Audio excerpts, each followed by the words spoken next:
मुबारक। क्या करते हैं रमज़ान में बताओ? Roses make. हाँ, रोज़ा मेक करते हैं। तो रोज़ा रखते हैं। रोज़ा रखते हैं किसके लिए रखते हैं रोज़ा? अल्लाह ताला। अल्लाह ताला के लिए। अच्छा, रोज़े में कुछ खाते हैं? जी। खाते हैं? क्या खाते हैं?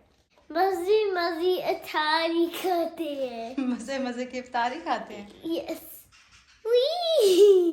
अस्सलाम वालेकुम जी, कैसे हैं आप सब लोग? सबसे पहले तो आप सबको रमज़ान बहुत बहुत मुबारक हो। और इस बार तो माशाल्लाह से हमारा रमज़ान एक साथ स्टार्ट हुआ है। सुबह हम देख रहे थे न्यूज़ में कि पाकिस्तान में भी रमज़ान का चांद नज़र आ गया है और उसके बाद जल्दी जल्दी सब ने जो है ना सहरे की तैयारी शुरू कर दी। क्योंकि मेरी अम्मी से भी बात हुई, मेरे इन लॉ से भी बात हुई, तो वो बता रहे थे कि हम एक्सपेक्ट कर रहे थे कि जुम्मे को पहला रोज़ा होगा और फिर काफ़ी लेट अनाउंसमेंट हुई, अचानक पता चला कि कल रोज़ा है, तो सब ने जो है ना सहरे की तैयारी शुरू कर दी।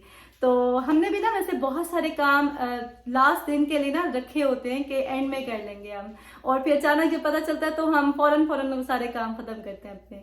तो मैंने भी बहुत सारी तैयारियां तो पहले से कर ली थी, लेकिन बहुत सारी ऐसी चीजें थी जो मैंने सोचा था कि मैं लास्ट डे पे कर लूंगी अगर मुझे टाइम मिला तो बस बहुत सारी चीजें मैंने कर ली हैं और कुछ चीजें जो हैं वो रह गई हैं, तो वो आज कंप्लीट करनी है और फिर हमने सहरी की तैयारी भी करनी है। रमज़ान से पहले जो 2 वीक्स होते हैं ना, वो मेरे बहुत बिज़ी होते हैं, क्योंकि मेरी कोशिश होती है कि मैं ज़्यादा से ज़्यादा काम जो है ना वो कर लूँ पहले ही।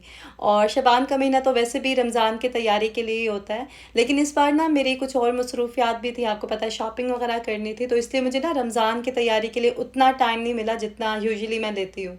तो बहुत सारे काम ऐसे थे जो पेंडिंग थे और कोशिश मेरी यही थी लास्ट का जो वीक था उसमें मैं सारे काम अपने कंप्लीट कर लूँ। ज़्यादा टाइम बस फूड प्रिपरेशन में लगता है, क्योंकि मेरी कोशिश होती है कि मैं हर चीज़ घर पे खुद ही बनाऊँ, वरना यहाँ पे भी फ्रोज़न समोसे, रोल, नगेट्स और तरह तरह की कंपनीज़ के प्रोडक्ट्स मिलती हैं जो अपने घर पे लाके बस फ्राई करनी होती हैं, लेकिन आपको पता है कि वो हेल्थ के लिए बिल्कुल भी अच्छी नहीं होती। उसमें ऐसी ऐसी चीज़ें उन्होंने प्रिजर्व करने के लिए डाली होती हैं जो हमारी हेल्थ को बहुत ज़्यादा डैमेज करती हैं।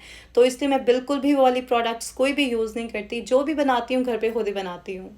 अल्हम्दुलिल्लाह हर चीज़ अब रेडी हो गई है। शामी कबाब भी मैंने बना लिए थे एक दिन पहले और रोल रह गए थे, वो जो स्पेशल वाले मैं बनाती हूँ, तो उसकी फिलिंग मैंने बना ली और शीट्स मैंने सोचा कि नेक्स्ट डे बना लूँगी, क्योंकि सहरी के लिए भी उठना है सुबह, तो फिर लेट हो जाएगा। तो फिलिंग मैंने जो है ना वो फ्रिज में रख दी थी और यहाँ पे अब आटा गूँध रही हूँ, साथ में मैं बना रही हूँ आलू की पीठी। इस बार मैंने सोचा कि मैं ना वीकली मेन्यू बना लूँगी, तो एक वीक पहले ही मैं डिसाइड कर लूँगी कि पूरे वीक में क्या क्या चीज़ें मैंने बनानी है, सहरी में भी और इफ्तारी में भी। तो इंशाल्लाह आपके साथ भी मैं शेयर करूँगी ये सब। अच्छा, ये जो मशीन ली थी ना मैंने, ये बहुत काम आ रही है और आपको भी मैं यही कहूँगी कि अगर किचन के लिए आपने कोई अच्छी चीज़ लेनी है ना, जिससे आपकी किचन की रूटीन ईजी हो जाए, तो आप इसमें इन्वेस्ट करें। किसी भी ब्रांड की ले लें जो आपको सूट करे, लेकिन इससे ना वाकई किचन का काम बहुत आसान हो जाता है। सिर्फ आटा नहीं गूँध सकते, और भी बहुत सारी चीज़ें हैं जो आप इसमें कर सकते हैं, तो काम जल्दी हो जाता है और खुद ब खुद हो जाता है। अच्छा जी, सहरी की तैयारी तो मैंने कर ली है, आटा भी गूंद लिया है और मैंने आलू की पीठी भी बना ली है। शामी कबाब पहले से बने हुए हैं और बस और तो कुछ खास नहीं बनाना, वो फिर सुबह उठ के बनाऊंगी। और आलू की पीठी ना मैंने इसलिए भी बनाई है क्योंकि बच्चे जब स्कूल से घर आएंगे ना कल, तो मैं उनको आलू के पराठे बना दूंगी लंच में, तो इस तरह से मुझे अलग से उनके लिए ना कुकिंग नहीं करनी होगी, क्योंकि कल पहला रोजा है तो इफ्तार में भी जाहिर है एहतमाम होगा। तो कल की रूटीन अपनी ईजी करने के लिए ना आज मैंने थोड़े से एक्स्ट्रा काम किए हैं। तो बस अब मैं थोड़ी सी क्लीनिंग करूंगी घर की, ज्यादा काम तो नहीं करना, बस जल्दी जल्दी से ऊपर ऊपर से ही करना है, क्योंकि डीप क्लीनिंग आपको पता है कि हुई भी है पूरे घर की।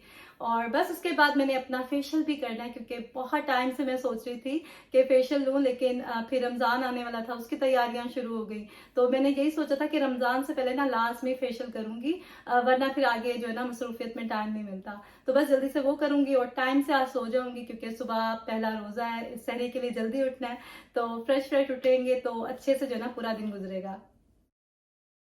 मेरी स्किन आजकल बहुत ख़राब हो रही है, इतनी डल और अजीब सी हो गई है, और एक्नी का भी बहुत इशू हो रहा है मुझे, क्योंकि अरसा ही हो गया स्किन केयर किए हुए और बाहर के भी इतने चक्कर लगाए, कोई सनस्क्रीन अप्लाई नहीं किया और घर में कुकिंग भी इतनी की है, उससे भी आपको पता है स्किन टैन हो जाता है। अगर केयर ना करो ना तो फिर आपकी स्किन ख़राब हो ही जाती है। इंशाल्लाह अब मैं ना अपने लिए भी थोड़ा सा टाइम ज़रूर निकालूंगी, सिर्फ बेसिक स्किन केयर भी कर लो ना तो उससे भी अच्छा खासा फ़र्क पड़ जाता है। तो खैर यहाँ पे मैंने ऑयल से मसाज किया, उसके बाद 3-4 स्टेप्स लिए फेशियल के, और बस ये मेरी स्किन केयर डन हो गई। उससे पहले मैंने वैक्यूम भी लगा लिया था लिविंग रूम से, क्योंकि जब तक काम ख़त्म ना हो ना हम आराम से नहीं बैठ सकते। तो खैर ये वैक्यूम जो है ना ये न्यू है और बहुत अच्छा काम कर रहा है। इसकी सक्शन पावर बहुत अच्छी है। आपको याद होगा इससे पहले जो मेरे पास वैक्यूम था वो बस गुजारा ही था मैंने ऐसे ही ले लिया था, लाइट वेट था और काम तो कर रहा था वो भी, लेकिन इतने अच्छे से ना डस्ट वगैरह सक नहीं करता था। तो एक जगह से 2-3 बार उसको लगाना होता था। तो कारपेट क्योंकि कम ही है मेरे घर में, इसलिए मैंने ले लिया था टाइम पास के लिए। तो मैंने यही सोचा था कहीं से कोई अच्छा वैक्यूम मिलेगा तो फिर मैं वो यूज़ कर लूँगी। ये वैक्यूम ना मुझे पेरिस रॉन से रिसीव हुआ था और इनकी पहले भी कुछ प्रोडक्ट्स मैंने यूज़ किए हैं तो बहुत अच्छी हैं। और अभी इनकी एक स्पेशल सेल भी चल रही है। अगर आप ये वैक्यूम बाय करते हैं तो इसके साथ आपको एक गारमेंट स्टीमर भी मिलेगा। तो अच्छी डील है, अगर आप चाहें तो विज़िट कर सकते हैं। मैं डिस्क्रिप्शन में इसका लिंक ऐड कर दूँगी। कुछ दिन पहले ना हमने पूरे घर को अच्छे से डीप क्लीन कर लिया था ताकि रमज़ान में ना मुझे एक्स्ट्रा एफर्ट ना करनी पड़े, क्योंकि कोई हेल्पर वगैरह तो है नहीं यहाँ पे मेरे पास। तो इसलिए ये जो मेहनत वाले काम है ना सारे पहले ही कर लिए थे। ये बाथरूम भी डीप क्लीन कर लिया था मैंने और किचन के भी कुछ एरियाज़ ऐसे थे जिनको थोड़ी सी तवज्जो की ज़रूरत थी। तो ये विंडो वाला एरिया जो है ना ये सारा मैंने क्लीन किया। यहाँ पे इतनी डस्ट आ जाती है, हालांकि देखने में ऐसा लगता है कि सब साफ़ है यहाँ पे, लेकिन जब आप करीब से देखते हैं ना किसी चीज़ को तो फिर आपको पता चलता है कि इतनी ज़्यादा डस्ट इकट्ठी हुई हुई है। शुक्र है कि ये सारे काम जो टाइम टेकिंग थे ना ये मैंने रमज़ान से पहले ही कर लिए थे। और अब माशाल्लाह से रमज़ान शुरू हो गया है और पहली सहरी है इस घर में हमारी। तो मैं आपको दिखाती हूँ कि क्या बना रही हूँ मैं सहरी में।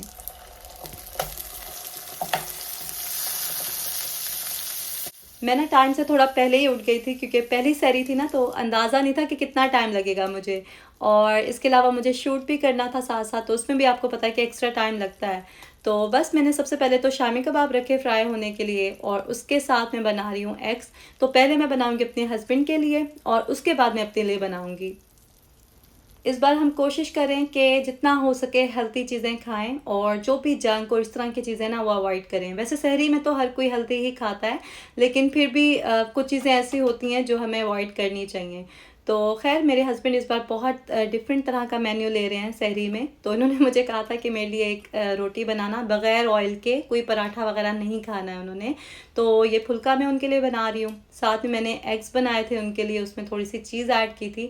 तो एग्स वाइट हैं और उसके अंदर बिल्कुल पिंच ऑफ सॉल्ट मैंने ऐड किया था, इसके अलावा कोई स्पाइसेस नहीं ऐड किए। साथ में शामी कबाब होंगे और 1 ग्लास लेंगे वो दूध का। हालांकि पहले कॉफ़ी या फिर टी लेते थे या फिर लस्सी ले लेते थे, लेकिन इस बार जो है ना वो प्योर हेल्थी फूड खाने के मूड में है। और मैंने भी इस बार सोचा है कि मैं लस्सी वगैरह इस तरह की चीज़ें जो है ना अवॉइड ही करूँगी, क्योंकि पराठा खाओ उसके बाद लस्सी ले लो तो वो आपको पता है फिर क्या करता है हमारे अंदर जाके। अच्छा, बहुत सी चीज़ें ऐसी होती हैं जो हमारी हेल्थ के लिए अच्छी होती हैं, लेकिन हम उनके साथ ना कोई ऐसा कॉम्बिनेशन बनाते हैं, कोई ऐसी चीज़ें लेते हैं जिससे हमारी सेहत को नुकसान पहुंचता है। तो कोशिश करें ऐसी सब चीज़ें अवॉइड करें। मैं भी पूरी कोशिश कर रही हूँ। और यहाँ पे मैं अपने लिए आलू का पराठा बना रही हूँ, साथ में देसी घी होगा। और मैंने क्योंकि दोबारा सोना नहीं है सहरी के बाद, इसलिए मैं पराठा ले रही हूँ देसी घी वाला। मेरे हस्बैंड क्योंकि सहरी करके नमाज़ पढ़ के सो जाएंगे, इसलिए उन्होंने जो है ना ड्राई रोटी ली है। पहले ना मैं लाइट सी सहरी करती थी, मोस्टली ब्रेड लेती थी, उसके साथ एग या फिर सीरियल इस तरह की चीज़ें लेती थी, क्योंकि मेरे से हैवी सहरी होती नहीं थी। तो इस बार मैंने सोचा कि ब्रेड तो हेल्थी नहीं होती हमारी हेल्थ के लिए, तो रोटी उससे बहुत बेहतर है, चाहे हम ब्राउन ब्रेड भी लें। तो इसलिए मैंने सोचा कि इस बार ना मैं पराठा ले लूँगी या फिर रोटी और सालन ले लूँगी सहरी में, क्योंकि मुझे तो दोबारा सोना नहीं है। मैंने बच्चों को स्कूल भेजना है, उसके बाद अपने कुछ काम वगैरह करने हैं और बाद में दोपहर में जाके मैं सोया करूँगी।